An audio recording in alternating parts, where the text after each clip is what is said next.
بسم اللہ الرحمن الرحیم۔ السلام علیکم، ہمارے چینل میں خوش آمدید ناظرین۔ آج آپ کے لیے میں انتہائی خوفناک، سنسنی خیز اور دلچسپ کہانی لے کر آئی ہوں، لیکن کہانی شروع کرنے سے پہلے آپ سے گزارش ہے کہ اگر آپ ہمارے چینل پر نئے ہیں تو ہمارے چینل کو ضرور سبسکرائب کیجیے تاکہ آپ کو ہماری ویڈیوز سب سے پہلے ملیں۔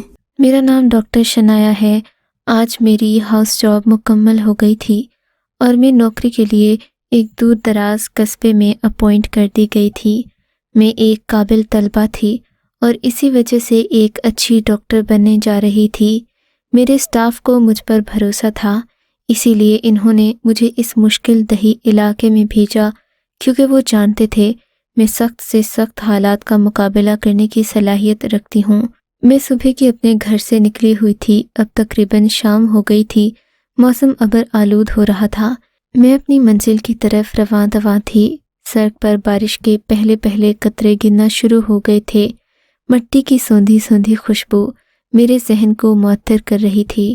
میں آنے والے دنوں کے بارے میں سوچ رہی تھی کہ نہ جانے اس سخت علاقے میں اپنے فرائض سر انجام دے سکوں گی یا نہیں۔ انہی سوچوں میں سفر کب کٹ گیا مجھے یاد بھی نہ رہا۔ اپنے ہاسٹل پہنچ کر میں نے کپڑے تبدیل کیے جن پر ہلکی ہلکی بارش کی پھوار پڑ چکی تھی۔ کپڑے تبدیل کرنے کے بعد میں نے آس پاس دیکھا۔ یہاں ایک بوڑھی عورت تھی جو ہاسٹل کے انچارج کے طور پر کام کر رہی تھی۔ آج ہاسٹل میں باقی لڑکیاں نہیں تھیں، تقریباً سارے کا سارا ہاسٹل خالی تھا۔ یہاں پر موجود خاتون کا نام سکینہ تھا۔ میں نے اسے اماں سکینہ کہہ کر پکارا تو خوشی سے کھل اٹھی، کہنے لگی، بیٹی تم یہاں آج پہلی بار آئی ہو، اس لیے تمہیں یہاں کی روایات کے بارے میں نہیں پتہ۔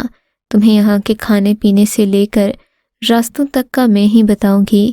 یہاں پر آنے والی سبھی لڑکیاں میرے حسن اخلاق سے متاثر ہوتی ہیں۔ میں بھی انہیں اپنی بیٹیوں کا درجہ دیتی ہوں۔ میری بیٹی تو پریشان نہیں ہو، یہاں پر تو اماں سکینہ کی ذمہ داری ہے۔ اماں سکینہ کبھی بھی تجھے اکیلا نہیں چھوڑے گی۔ اماں سکینہ کی باتیں واقعی بہت دلچسپ تھیں، لیکن نہ جانے کیوں ان کا لہجہ ڈرانے والا تھا۔ ساتھ ہی ساتھ وہ مجھ سے کچھ چھپا بھی رہی تھیں۔ میں نے ان سے زیادہ کریت کر نہیں پوچھا کہ مبادا برا ہی نہ مان جائیں۔ بار بار وہ بات کہتے کہتے رک جاتی اور خلاؤں میں گھورنے لگتی۔ ہاسٹل میں 2-3 لڑکیاں اور بھی آ چکی تھیں، شاید میری طرح یہ بھی دور دراز کے علاقوں سے پہنچی تھیں۔ یہاں پر طالب علم کم ہی تھے، زیادہ تر لڑکیاں نوکری کے سلسلے میں یا پھر کسی اور مسئلے کی وجہ سے ہاسٹل میں رہنے آئی تھیں۔ میں نے دیکھا اماں سکینہ شام کا کھانا تیار کرنے لگی، جبکہ لڑکیاں 3-4 کمروں میں پھیل گئی تھیں۔ مجھے یہاں پر آ کر تنہائی کا شدید احساس ستا رہا تھا۔ لڑکیوں سے بات چیت میں ویسے ہی نہیں کرتی تھی۔ آج کل کی لڑکیوں کے مزاج 7ویں آسمان پر ہوتے ہیں۔ میں اپنے کمرے سے نکل کر اپنے پاؤں میں سلیپر ٹھونستے اماں سکینہ کے ساتھ کچن میں چلی گئی۔ دیکھا تو اماں سکینہ گنگناتے ہوئے شام کا کھانا بنا رہی تھی اور اس کے لیے سبزی وغیرہ کاٹ رہی تھی۔ اماں سکینہ، کیا تم یہاں اکیلی رہتی ہو؟ تمہیں ڈر نہیں لگتا؟ میں نے اماں سکینہ سے پوچھا، کیونکہ اس ہاسٹل کی بلڈنگ کافی خطرناک لگتی تھی۔ اندر سے اگرچہ کافی کشادہ تھی، لیکن دور سے دیکھو تو کسی بھوت بنگلے سے کم نہیں لگتی تھی۔ مگر اماں سکینہ کے چہرے پر خوشگوار سی مسکراہٹ دیکھ کر مجھے لگا جیسے میرا اندازہ غلط ہو۔ نہیں بیٹی، اس میں ڈرنے والی تو کوئی بات نہیں۔ رہی بات تنہائی کی، انسان اکیلا پیدا ہوا ہے اور اکیلا ہی اس دنیا سے چلا جائے گا، اسے کسی کے سہارے کی ضرورت نہیں ہوتی۔ اماں سکینہ یہ کہہ کر دوبارہ کھانا پکانے میں مصروف ہو گئی، جبکہ میں اسے عجیب نظروں سے دیکھنے لگی۔ اماں سکینہ کا وجود عجیب سا تھا، اسے دیکھ کر لگتا جیسے وہ اس دنیا کی نہ ہو بلکہ کسی اور مخلوق کے قبیلے سے تعلق رکھتی ہو۔ اماں سکینہ، میں نے سنا ہے ایسی پرانی عمارتوں میں جنات بھی ہوتے ہیں۔ میں نے اپنا اندیشہ اس کے سامنے رکھتے ہوئے کہا۔ ویسے بھی اماں سکینہ کو میرے جیسی ماڈرن باتیں کرنا تو نہیں آتی تھیں، میں اس سے ایسی ہی دقیانوسی باتوں کی توقع کر سکتی تھی۔ تب اماں سکینہ خاموش کھڑی ہو گئی۔ بیٹی، ایسی باتیں نہیں کرتے۔ جہاں تک بات رہی جنات کی، تو ان کا وجود ہمارے قرآن پاک سے بھی ثابت ہے، اس لیے